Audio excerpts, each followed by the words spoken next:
बि इहो ई मौक़ुफ़ आहे जेको साईं ॻाल्हायो। असां गॾु आहियूं उते उस्ताद। हिकु त पघार थोरी ऐं उन खां अलावा वरी 4 महीना पघार न थींदी। 4 महीना पंहिंजे जेब जे ख़र्च करे असां स्कूल में पहुचूं था।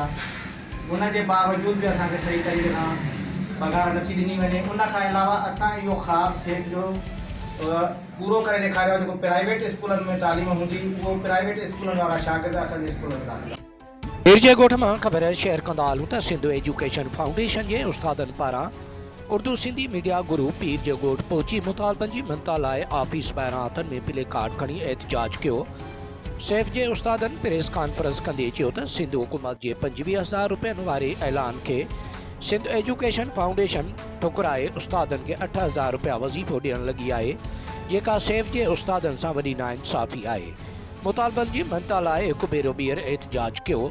सिंध हुकूमत घटि में घटि हर मज़दूर हुजे या कचो सेमी गवर्नमेंट जो मुलाज़िम हुजे उनजी 25,000 रुपया इजरत जो ऐलान कयो हो। उन ऐलान खे सिंध एजुकेशन फाउंडेशन ठुकराए उस्तादनि खे 8,000 रुपया वज़ीफ़ो ॾियण लॻी।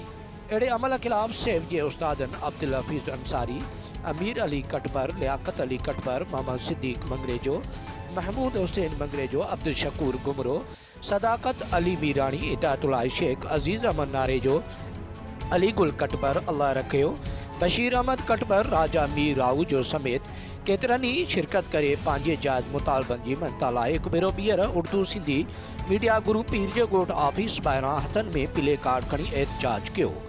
उन मौक़े ते उर्दू सिंधी मीडिया गुरु पीरजे ॻोठ ऑफिस में प्रेस कॉन्फ्रेंस कंदे चयो त असां सैफ जे उस्तादनि सां सैफ जी आला इख्तियारनि जी वॾी नाजाइज़ी आहे जो सिंध हुकूमत तरफ़ां 25,000 रुपयनि वारे ऐलान बावजूद 8,000 रुपया वज़ीफ़ो ॾेई रहिया आहिनि, जेका असां सैफ जे उस्तादनि जी वॾी नाइंसाफ़ी आहे।